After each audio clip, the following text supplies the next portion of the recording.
गाथा नंबर 30 से घेतना तथा शरीर प्रभुतत्वेति सती आत्मनः शरीरस्तवनेन आत्मस्तवनं न भवति निश्चयेन तत्र दृष्टान्तम् आह शरीर प्रभुतत्वेति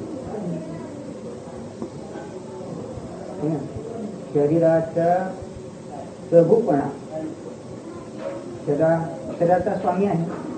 आत्मा जो आहे शरीराचा स्वामी आहे. असं असताना देखील मग शरीराबद्दलची जर आम्ही स्तुती केली तर आत्म्याची स्तुती हो अशा प्रकाराने शंका का मांडतात. तर आचार्य म्हणता आहे की निश्चयने शरीराची स्तुती केली तरी देखील आत्म्याची स्तुती होत नाही. स्पष्टीकरण कसं देतात पहा. दृष्टांत माहिती देतात. यथा प्राकार उपवन खातिकादी नगर वर्णने कृते अपि नैव राज्ञः वर्णना कृता भवति. उदाहरण दिले आहे. प्राकाराचं उपवनाचं खातिकेचं नगराचे वर्णन केले असताना देखील राजाचे वर्णन केल्याप्रमाणे होत नाही. राजाचे वर्णन होत नाही.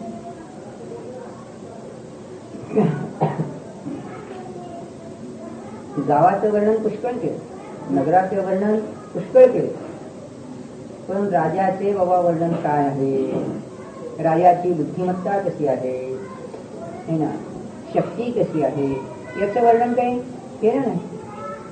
राजाच्या गुणांचं वर्णन केलं नाही. फक्त काय सांगितलं, शेती कशी आहे, वन कशी आहेत, नगर कसं आहे याचे वर्णन केले. म्हणून राजाचं वर्णन झालं नाही. ते दृष्टांत दिला. मग राजाचं वर्णन करायचं असेल तर काय करावे लागेल, राजाच्या गुणांचे वर्णन करावे लागेल, तेव्हा राजाचे वर्णन होईल. दृष्टांत आणखी दाखवतात है ना. आम्ही काय सांगितले होते की बाबांनो, तुम्ही आपल्याला सांगितले की सोन्याचं वर्णन करायचं असेल तर चांदीच्या गुणांचं वर्णन करून सोन्याचं वर्णन होणार.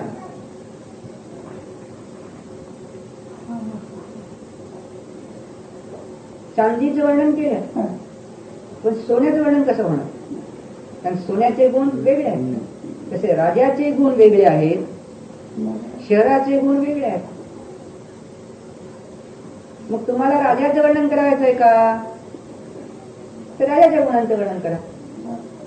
मुख्यतः तथा शुक्लादी देह गुण स्तूयमाने अपि अनंत ज्ञानादी केवली गुणाः श्रुताः न भवन्ति इत्यर्थः.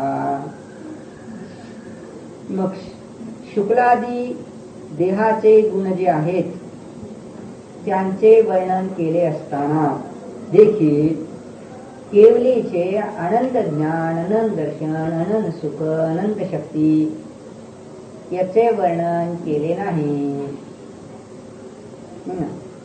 त्यांचे वर्णन केले नाही. अशी घटना घडली. म्हणून जेव्हा जेव्हा आम्हाला मंदिरात जाऊन आत्म्याचे ध्यान करावयाचे असेल, आम्ही जर तांदळाचे वर्णन केले की हे भगवंता, मी जिरग्या तांदूळ आणला आहे, आंबे मोह तांदूळ आणला आहे, चंपाकळी तांदूळ आणला आहे, पांढरे शुभ्र तांदूळ आणले आहेत, टोकदार तांदूळ आणले आहेत, याचे वर्णन जर केले तर त्यामध्ये आत्म्याचे वर्णन झाले नाही. पुष्कळ वेळा शंका काय येते की आम्ही मोक्षासाठीच तर केले की हो, मोक्षाच्या सुखासाठी तर आम्ही केले है ना. समजा मोक्षाच्या सुखासाठी जिनेंद्रांना मी असे टोकदार तांदूळ, आंबे मोह, सुगंधित पांढरे शुभ्र वाहिले, तर पांढरे शुभ्र, आंबे मोह, सुगंधित तांदूळ हे शब्द बोललो की नाही आपण, का नाही बोललो. का नाही बोललो है ना. मग त्या शब्दाच्या ऐवजी हे शब्द वापरा की. मी ज्ञान श्रद्धा आनंद गुणवाला असा आत्मा आहे. काय केली गंमत लक्षात आली का. समजा जरा तीच शक्ती आहे ना मोक्षाच्या सुखासाठी.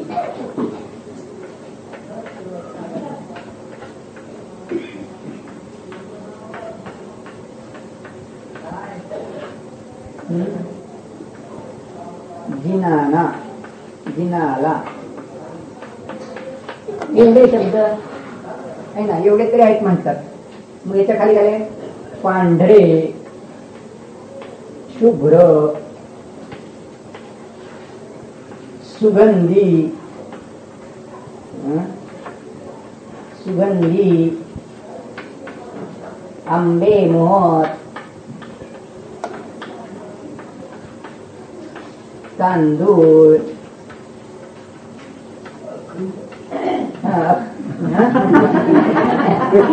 टोकदार अखंड राहिले अखंड टोकदार नाही ना स्वच्छ वाहिले. मग हे सगळे वर्णन कोणाचे झाले. तांदळा झाले. यात कोणता असण्याचा गुण आहे सांगावा. नाही हे तर पटलं की नाही. मग याऐवजी इथे जर असं चिंतन केलं तर अखंड नाही ना स्वच्छ निर्मल शुद्ध अस्पर्श अरस अगंध है ना चेतनमय आनंदमय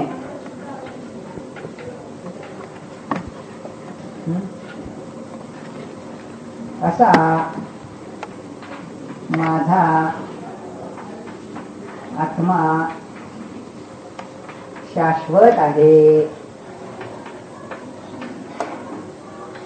मग आता वरील तांदळाची स्तुती झाली आणि खालची आत्म्याची स्तुती झाली.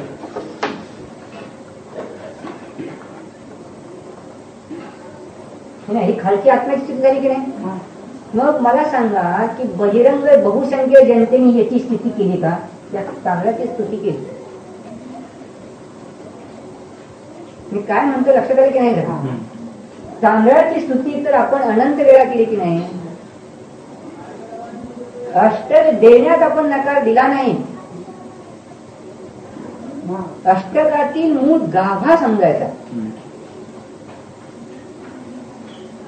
आणि ते जर मर्म समजले नाही तर या तांदळाच्या स्तुतीत मग जेवताना तेच विचारता की काय हो पाहुण्याकडे गेलो होतो अतिथी म्हणून. मग काय काय सुंदर फार फार व्यवस्था सुंदर केली. भाभीने सुंदर पैकी आंबे मोहर तांदूळ आणले होते. स्वच्छ निवडले. एक खडा सुद्धा नव्हता. अंतर हे होते स्वच्छ होते. कचरा काडी कचरा काही नव्हता. मुंगी वगैरे काही नव्हते. भक्ष्य वगैरे काही नव्हते. स्वच्छ. आणखी त्यात केशर टाकले होते. वेलची टाकली होती. साखर टाकली होते. असा सुंदरसा केसरी भात सुगंधित गोड गोड खायला दिला. दिला मागायचं नाही घरी जाऊन.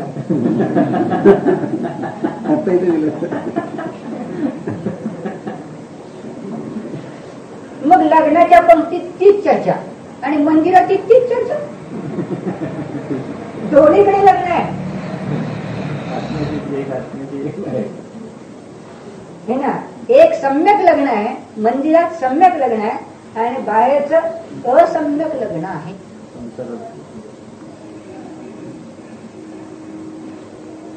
हा विचार करा. कुंद कुंद भगवान म्हणतात बा जीवाणू जी शक्ती तुम्ही तांदळाच्या विचारात घालवली. शक्ती तर लागली की नाही. विचार कोणी केले. चेतनमय पर्यायाने विचार केले. मग तीच शक्ती जर ही चैतन्य शक्ती आम्ही जर अखंड स्वच्छ शुद्ध अस्पर्श अरस अगंध चैतन्यमय आनंदमय अवर्ण असा मी आत्मा आहे, तर जास्त फायदा कोणत्यात तरी सांगा. तांदळाच्या वर्णनात जास्त फायदा होईल की या आत्म्याच्या वर्णनात फायदा जास्त होईल? आत्म्याच्या वर्णनात जास्त फायदा होईल. भलेही तुम्ही त्यावेळेला जल्परूपता वापरली असेल तरी तो उत्कृष्ट शुभ भाव झाला, आणि तांदळाचा विचार केला तेव्हा निकृष्ट शुभ भाव झाला.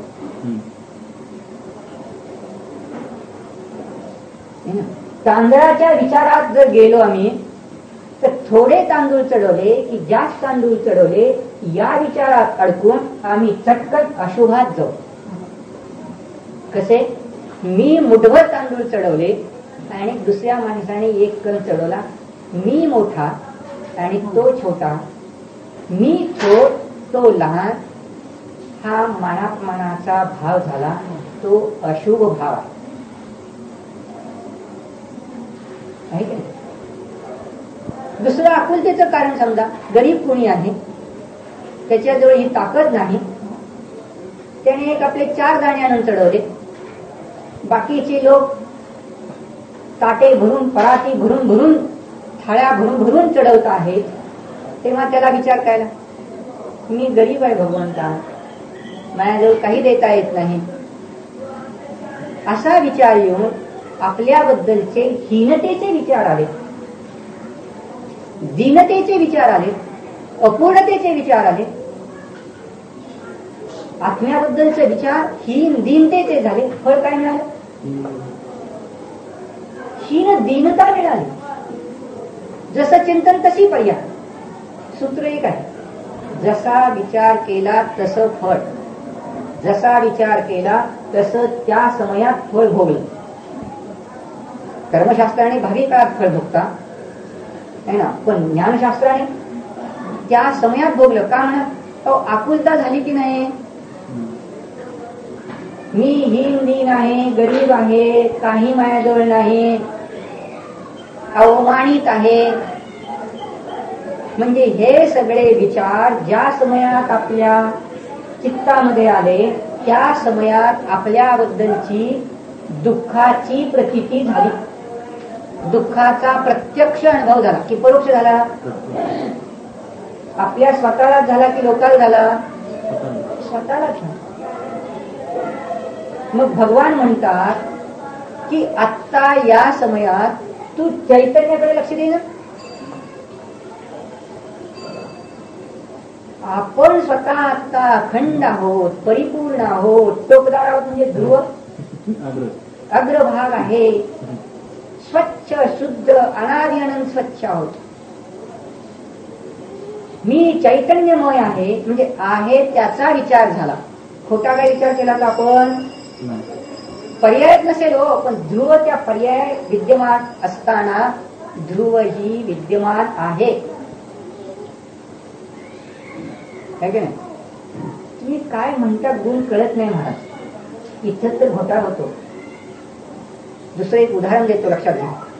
बाळ पाहायला जातं की नाही डॉक्टर? बाया जातात की बाळ? कुणी बाळाची झालीच की डॉक्टर तुमच्याकडे? घेऊन जावाय ना जरा एकदा. मग तिथे गेल्यानंतर बाळाकडे पाहता चर्चा काय केली? बाळाचं नाक नकट आहे, ना नकट आहे, तर नकटा नाका, मला तिथे सांगायचं नाही, काय सांगायचं, नाक आहे की नाही त्याला? नाक हा गुण, तर नकट ही पर्याय. नकट हे पर्याय, धारदार नाक हे पर्याय नाही. नाकेली जन्मले हो, छान नाकेले जन्मले. चाफेकळी नाकाची ही मुलगी जन्माला आली. कन्याच पाहिजे होती त्यांना, कन्याच जन्मली. 2 पोरं झाली, एक कन्या म्हणाली पाहिजे, 2 भावाला एक बहीण पाहिजे. कन्या बरोबर झाली, इच्छेनुसार झाली. मग नाकाची चाफेकळी नाकाची आहे, मग चाफेकळी नाक आणि नकट नाक या पर्याय आहेत की नाही? की नाक नसतानाच 2 पर्याय आहेत, हे तर जाणता येत आहे. का अवघड आहे? मग नाक म्हणजे गुण, चापेकळी नाक पर्याय. मग इथे ज्ञान हा गुण, कमी किंवा जास्त ज्ञान पर्याय. अवघड आहे? किती सोपं आहे. असं म्हणाल की नाही की नाक वालं बाळ आहे, काहीच आपण नकटा म्हणलं नाही, चापेकळी म्हणलं नाही, नाक वालं बाळ आहे, काय म्हणू शकतो की नाही? म्हणजे नाक, मग बरोबर आहे ना, द्रव्याला गुण आहे, द्रव्य गुणाशिवाय राहत नाही ना. गुणविरहित द्रव्य नाही. पर्याय एका वेळेला एक आहे पण बदलून जाते, क्षणवरती आहे. तुम्ही म्हणाल आता आमचं बाळाचं नाक नकटाय तर काय करावं महाराज? मग अहो डॉक्टरकडे जावा, प्लॅस्टिक सर्जरी करतात, चापेकळी बनवून देतात, काय घाबरू नका नकटं जन्माला म्हणून, है ना. मग गेले डॉक्टरकडे, असं बाळ जन्माला, काय काळजी करू नका, काय नाही, अगदी चापेकळी नाक बनवून देतो, प्लॅस्टिक सर्जरी. बर, मग झालं, फोटो काढला, सगळं बघितलं, सगळं काही केलं आणि मग ऑपरेशन केलं. 4 दिवसात नाक तयार झालं, जसं काय होतं तसं, अगदी चापेकळी. हा म्हणजे काय सुंदर झाली म्हणजे आता कन्या. आता काय म्हणले हुंडा लागायचं नाही, आता अगदी काम झालं म्हणाले. आधी नकटे होते, मग नकट्याची चांगली झाली की नाही? म्हणजे पर्याय बदलते की नाही, पण नाक होतच की. मग ज्ञान गुण नाहीत आपल्याजवळ, आनंद गुण नाहीत आपल्याजवळ. भले दुःखाची पर्याय असू द्या, सुखाची पर्याय असू द्या, कमी माहिती असेल, जास्त माहिती असेल, पण जीव द्रव्य आहे, ज्ञान आनंद गुण नाही आहे. मग ज्ञान आनंदवाला मी जीव आहे, या चिंतनात काहीही खोटी माहिती विचारात घेतली नाही, खोटं स्तवन केलं. म्हणजे अनादि अनंत असणार जे स्वरूप आहे त्याचे स्तवन केले तर खरे स्तवन. मग ते का नको है ना. जनता अज्ञानी काय म्हणते, आम्ही हे पांढरे शुभ्र तांदूळच म्हणणार, आम्ही अस्पर्श रसवाला आत्मा म्हणणार नाही, असा नकार देते. केवढा मोठा चूक होत आहे, अपराध केवढा झाला बाबांनो. आपलं जे चैतन्य स्वरूप त्याचा विचार झाला नाही, पराचा आपण विचार केला आणि आकुलित झालं. आणि पराचा विचार करून म्हणताना तर म्हणतो मी व्यवहार केला, आणि मानताना मानतो की मी मोक्षमार्ग केला. म्हणजे मी आत्म्याचं चिंतन केलं, निश्चय रूपानं आत्म्याचं स्तवन झालं. तर भगवान म्हणतात आत्म्याच्या स्वरूपाबद्दलचा विचार झाला नाही म्हणून मोक्ष मार्ग झाला नाही. सरळ उत्तर आहे. असा धीर वीर मनुष्य पाहिजे, तेव्हा हे लक्षात येते. बघा, तुम्हाला जेव्हा जेव्हा तुम्हाला नैवेद्य चढण्याचा विचार येईल तेव्हा तुम्ही खाजा, मोदक, काय है ना, अनारसे वगैरे सगळे नावं घेतली, त्यात कुठे आत्म्याचं नाव घेतलं? मग ते शब्द उच्चारण्यासाठी जी शक्ती लावली, ते शब्द जाणण्यासाठी, उद्गलाच्या बद्दलचं वर्णन करण्यासाठी जे ज्ञानाने आपले अविभाग प्रतिच्छेद खर्च केले, म्हणजे शक्ती वापरली, पर्याय वापरली, विचार केला, मग तीच ज्ञानाची शक्ती आता म्हणून पहा तुम्ही मंदिरात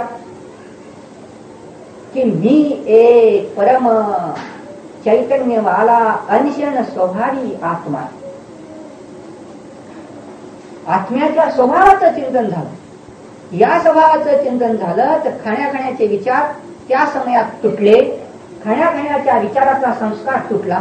जरी जाऊन घरी जाऊन खाल्लं तरी लक्षात काय राहिलं? श्रद्धा काय झाली? मी अनशन स्वभावी आहे. पर्यायात तितकी माझी स्थिरता राहत नाही म्हणून आहार घेतला. पण आहार घेताना देखील निश्चितपणे दृष्टी कुठे राहिली? आत्म्याचा स्वभाव अनशन आहे. अशन म्हणजे खाणे, अन्न म्हणजे नाही. खाणं हा आत्म्याचा स्वभाव नाही.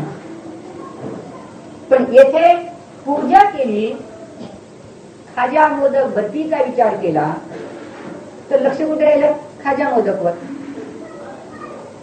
आणि मग विचार करायला, माझा खाजा मोदक मोठा आहे, त्याचा खाजा मोदक छोटा आहे ना. त्याचा निर्वाण लाडू मोठा आहे, माझा निर्वाण लाडू छोटा आहे. त्याच्या निर्वाण लाडू त्यांनी 10 पैसे टाकले, माझ्या निर्वाण लाडूत मी 50 पैसे टाकले. याची चर्चा. बोकिडाचा उत्सव करायला गेल्यानंतर आणि लाडू फोडून पैसे लागले. नोट नाही टाकायची बरं का, कारण ते खराब होऊन जाईल ना. रुपया टाकला, 8 टाकले, 4 टाकले, त्यांनी पैसा टाकला, मी रुपया टाकला. याचीच चर्चा केली. आणि मग त्यांनी जास्त चढवले, मी चढवले, किंवा मी जास्त चढवले, त्यांनी कमी चढवले. याच मान अपमानाच्या गोष्टी केल्या. कशाय केले? आत्मचिंतन झालं. कशाय करणं हा मोक्ष मार्ग आहे का? नाही. मग बघा तुम्ही, आपलं चित्त उडून पहा. हेच विचार येतात का नाही? त्यांनी 10 लाडू चढवले, आम्हाला 1 चढवला. म्हणजे यातच राहिलो की नाही आम्ही? त्यांनी मोठा आकार चढवला, आम्ही छोटा चढवला, किंवा दोघांचे सारखेच होते आकार.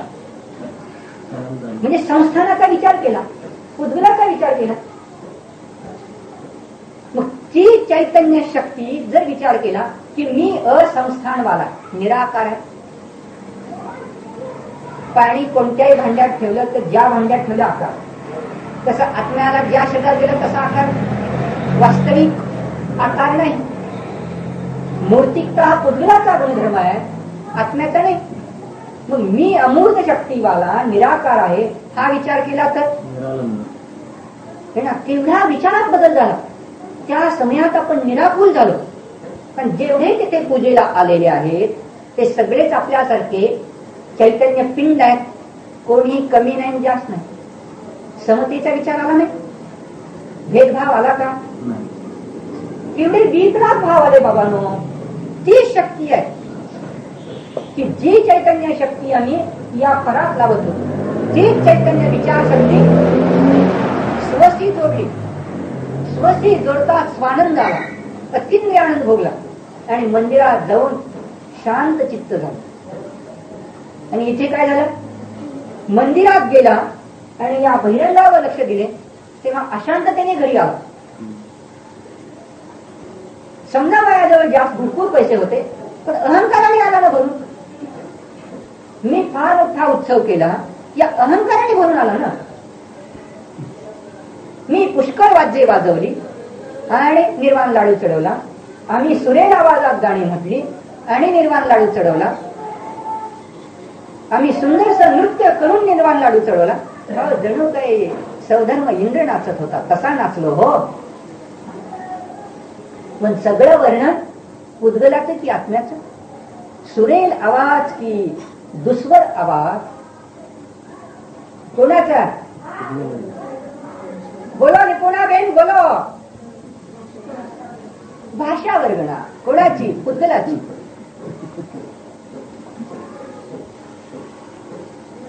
आहे की नाही? त्यावेळेला जर आम्ही असा विचार केला की मी आवाजवालाच नाही, आवाजवालाच नाही, म्हणजे हे माझं स्वरूप नाही. भाषा वर्गणा हे माझं स्वरूप नाही, दुस्वर माझं स्वरूप नाही. मी तर एक शांत परिणामी चिदानंद भगवान आत्मा. पूजेची फरक लक्षात आला का नाही? पूजा करताना महाराज काय करायला पाहिजे? हे असा विचार करायला पाहिजे बाबा. पूजा करायला पाहिजे ना. पूजा केली गेली, लक्षात घ्या. पूजा केली गेली, अष्टकादी अवलंबन घेतले गेले, होऊन गेले.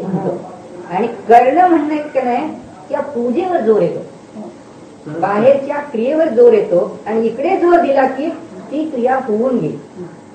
गृहस्थी आहे, यथायोग्य क्रिया होऊन गेली. कोणी करे कोणी करणार नाही, है ना. कोणी करे कोणी करणार नाही, पण न केले तरी हे केल्यामुळे मुख्य मार्गावर स्थायिक झालं असं म्हणतो. आणि यथायोग्य करेल का? जर त्याच्या चित्तामध्ये है ना, त्याच्या चित्तामध्ये विकल्प तरंगोत्साह आहेत, तर सहजच त्याने तीव्रतेला गृहस्थीच्या अनुसरून अष्टदैवाने पूजन केले. जर त्याचे चित्त त्या समयात ध्यानाकडे लागत असेल, अष्टद्रव्याचं पूजन थांबलं आणि ध्यानात राहिलं. वाईट काय केलं?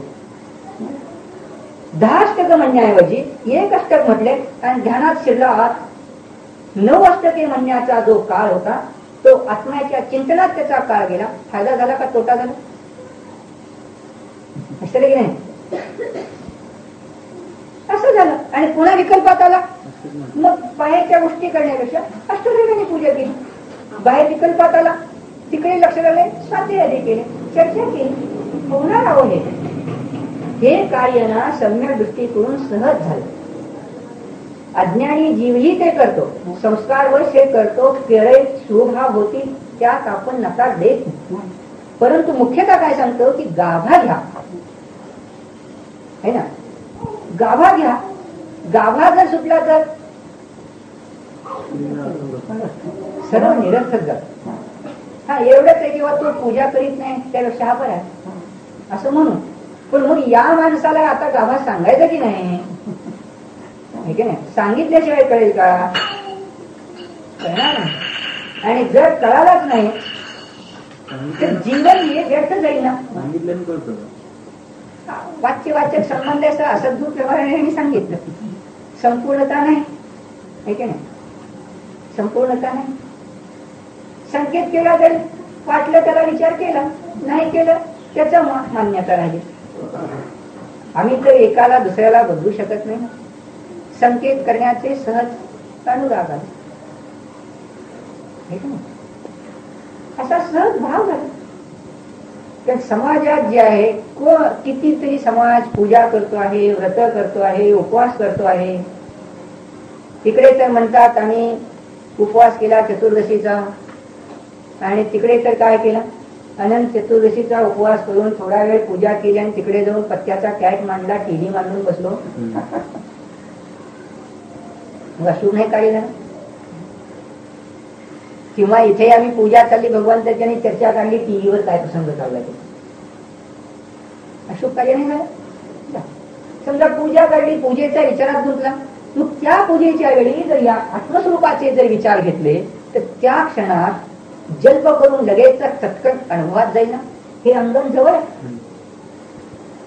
जल्पाचे भाव शुभ झाले आणि तशीच प्रतीती केली तर शुद्ध भाव होते. नाटकात काय करतात,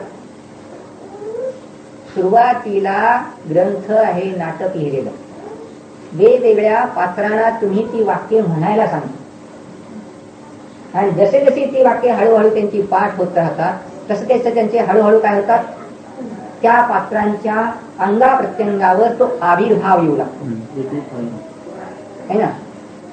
त्या वाक्यांशी, त्या भावनेशी, त्या ऍक्शनशी म्हणा एकरूप होऊ लागतात, त्या क्रियेशी समरस होऊ लागतात, है की नाही. मग तुम्ही आज जर समजा सुरुवातीला अखंड आहे, स्वच्छ आहे, चिदानंद याचा जल्प केला तर याच्या जवळ आला, तांदळापेक्षा याच्या जवळ आला, उद्गलाहून सुटलं लक्ष, आत्म्याच्या स्वरूपावर लक्ष आलं.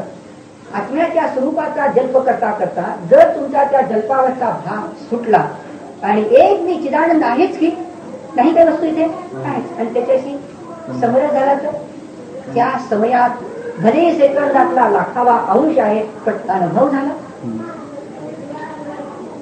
मग तो जो अनुभव झाला ती खरी स्तुती आहे, ही सुद्धा उपचार स्तुती है ना. ही तर गेलीच, तांदळाची स्तुती तर गेलीच, पण ही जल्पात्मक स्तुती सुद्धा उपचारात गेली.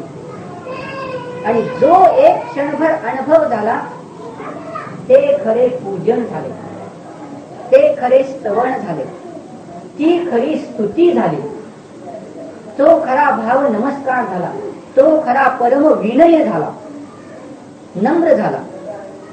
तर मान कशा राहिला कुठे, ज्या समयात स्वस्वरूपात गेला तेव्हा मान आणि अवमान गेले ना निघून, वीतराग भाव सहज आला, क्षणभरच राहिला, पण तो क्षण त्याने वीतरागतेचा अनुभव घेतला. मग जो एक क्षण वितराग झाला तो पुढील क्षणात विकल्पात जरी गेला तरी कला कळाली ना त्याला. एकदा सम्यक जीवन जगण्याची कला कळाली म्हणून संजीवनी विद्या कळाली. सम म्हणजे सम्यक, सम्यक जीवन जगण्याची संजीवनी कला कळाली आणि जीवन त्याचं पुलकित झालं. जो जो जीव हा त्या ठिकाणी अशा रीतीने परिणत होतो मग तो आनंद चांगला. विकल्पात आला, पुन्हा समजा घरी गेला तरी ही शांतता या ठिकाणी भोगली. घरातला जरा कोलाहल आहे म्हणून शांत वातावरणासाठी मंदिरात सहज गेले. मग त्याला त्या मंदिरात आरोपित कथनाने काय म्हणे, मंदिरात गेलो आणि माझे चित्त शांत झाले. आरोपित कथन आहे. मग मंदिरात जाणं बरं वाटेल की चित्रपट थिएटरात जाणं बरं वाटेल? सहजच मंदिरात चालला. म्हणजे मंदिरात जा म्हणून बळजबरी करावी लागली नाही. एक विच्छेदन करून देतो तुम्हाला जिवंत घडलेला. जेव्हा सुशीलमती अम्मा पंढरपूरहून गडकमला गेल्या. आता हे तर आहेच की आम्ही निश्चयाचं कथन करणारे लोक आहोत म्हणून भारतात तर या गावातून त्या गावात जाते. आमंत्रण देणारे सुद्धा स्वागताला आले नव्हते. जिवंत घटना सांगतो, काय घ्यायचं कारण नाही. जिवंत सांगतो, खोटं मागं काही बोलत नाही, सरळ सरळ तोडून टाकत असतो. झाकायचं काय त्यात, सांगायची स्तुती पुढे आहे ना. त्या तिथे गेल्यानंतर जमला समजा कसा तरी समाज, जैन अजैन सगळा समाज जमला. काहीतरी सांगितण्यात आले तर ऐकायला लागले, चर्चा वार्ता काहीतरी होतेच की. एकाजवळ दुसरं भांडं आलं की काहीतरी आवाज होतो, तसं एकाजवळ दुसरा मनुष्य म्हटलं की काहीतरी चर्चा. दुसरं काय बोलणार है ना. विना जी आहे विशिष्ट तारात जोडलेली आहे, ती वाजली की त्याच आवाज निघणार. तो विशिष्ट झंकार निघाला. मग आत्मानुभूतीचा झंकार नृत्य करू लागला. तो झंकार जसा जसा नृत्य करीत गेला तसं जसं इथे ती पोरपुरी आली होती है ना. मग ते उत्तर देत आहेत तत्वज्ञानात. ज्या मंदिरात फारशी माणसं येत नाहीत त्या मंदिरात पुन्हा पुन्हा सगळी माणसं काय येतात. ग्रंथ इथून सुद्धा गेले, काही तर तुमच्यासाठी आणले होते है ना. काही ग्रंथ विकत घेऊन गेले ना ते समयसाठी. याच्याप्रमाणे काही नियमसार वगैरे घेऊन गेले, बाकीची पुस्तकही घेऊन गेले 12 महिन्यांची वगैरे. त्यांना सांगावं लागलं कि पुस्तक घेऊन जावं म्हणून. स्वयंस्फूर्त घेऊन गेले. आणखी पाहिजे होते, कॉपीज कमी पडल्या यांच्याकडे है ना. आणि इथे शास्त्र हे सगळ्यांनी घ्यावं असं ठरवलंय मंदिरात मीटिंग मध्ये. मग कसं एवढ्याला आहे असं चाललेलं असतं. एवढ्याला आहे आता काय जास्त चावा लागले म्हणजे फार ओझ. 15 रुपयाला. मग त्याला काय म्हणावं, जरा 10 रुपयाला ते निश्चित देतो की नाही. आम्ही इतकी आता 100 माणसं घेणार तर जरा 5-5 रुपये कमिशन तर द्या की म्हणून सांगा.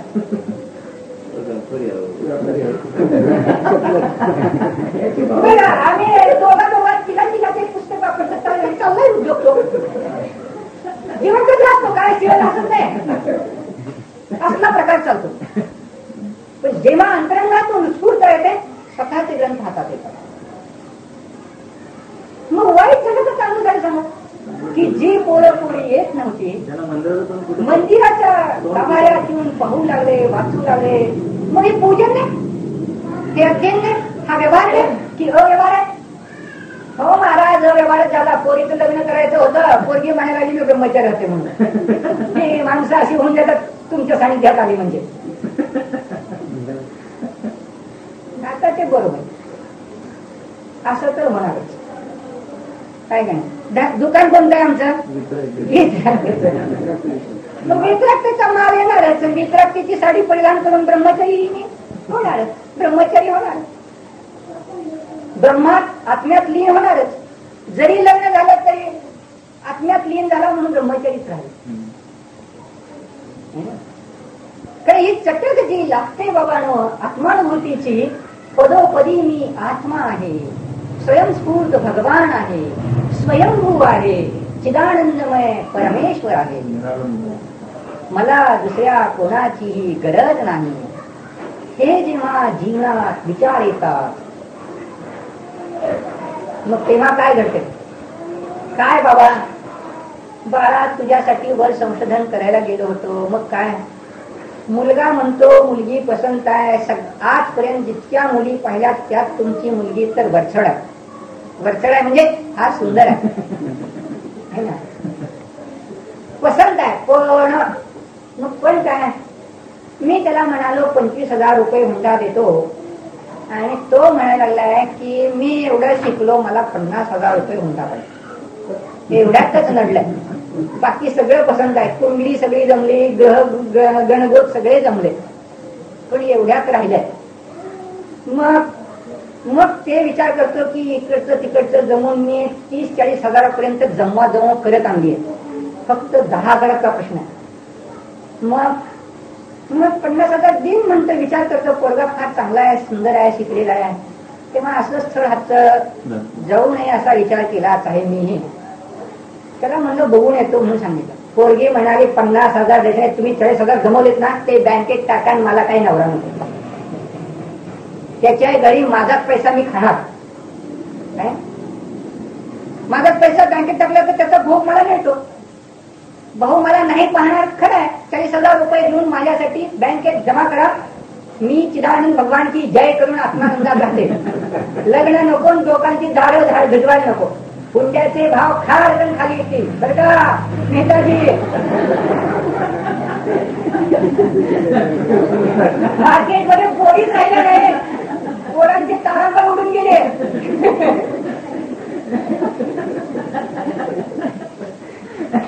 तुम्ही असं सांगा दहेज घेऊन आता सगळी पत्रिका सांगतात है ना, आणि घेतल्याशिवाय राहत नाही. कारण काय करायचं त्याची चर्चा सुटत नाही. पण आम्ही सांगतो काय की इथं चिदानंदात चिंतन कर, हुंडा घे नाही तर नको घे, खा. गोड कसं बोलतो, सगळे भोग मिळतात, एक भोग सोडायचा नाही.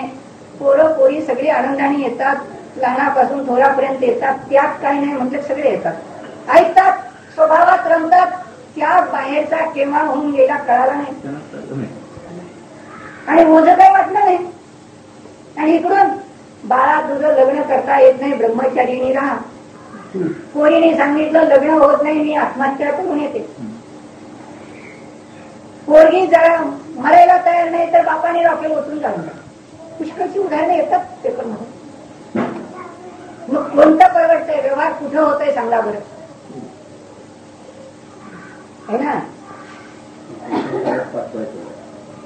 जो व्यवहार आहे बाबांनो, अतिरंगाचा आनंदाचा जो व्यवहार आहे सहज नाही. म्हणून म्हणतात की खरी स्तुती गा, आत्मानंदाची स्तुती गा, है ना. काय आत्मानंदाची स्तुती गा. मग हे सगळं घडे की याही जीवनात आनंदी झाला, आणि भावी जीवन देखील आनंदामय जाते. ध्रुव तर आनंदी आहेच, पण भावी पर्याय देखील आनंद आणि पुलकित होत राहतात, आनंदमय नाही स्वालंकृत होत राहतात. केवढी आनंदाची अनुभूती म्हणतात. बघा, विचार करा. तुम्हाला विचार पटला असेल तर तुमच्याजवळ येणारे जे कोणी मित्रमंडळ, सहपरिवार किंवा काय नातेवाईक असतील, ओळखीचे असतील, त्यांना हा संकेत सांगा, मूळ गाभा सांगा. या असं फळ्यावर कागदावर हे तर लावलं म्हणा चांगल्याचं वर्णन, त्याबरोबर हे वर्णन केलं तर काय वाईट झालं तुझं सांग, एवढं विचार. या वरच्या भावात जरी तुझे शिवभाव झाले, पण या खालच्या भावात जरी अनुभूती झाली नाही तरी परम उत्कृष्ट शिवभाव झाले. आणि तो स्वभावाचा विचार घेता घेता सहज कधी तसं प्रतिती करशील, हे ना, सहजच घडून येईल. काही अवघड वाटणार नाही.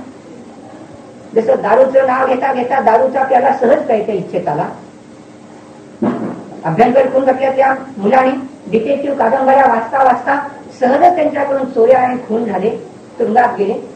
तिथे ध्रुव चिदानंदाचा विचार करता करता मोक्षावर कधी जाऊन बसला कळाला नाही ना. इतकं सहज आहे, संसाराच्या तुरुंगातून सहज आहे. म्हणून भगवान म्हणतात आत्म्याची स्तुती गा, आत्म्यांच्या गुणांची स्तुती गा, तेव्हा आत्मध्यान सहज होईल. आणि आत्म्याचे गुण जर गायले नाही तर आत्म्याचं स्तुती झालं नाही, आत्म्याचं ध्यान झालं नाही, सामायिक झालं नाही, खरी श्रद्धा बसली नाही, मोक्ष मार्ग झाला. म्हणून स्वरूपाचं चिंतन करा. ओम नमः. अनुभव घ्या.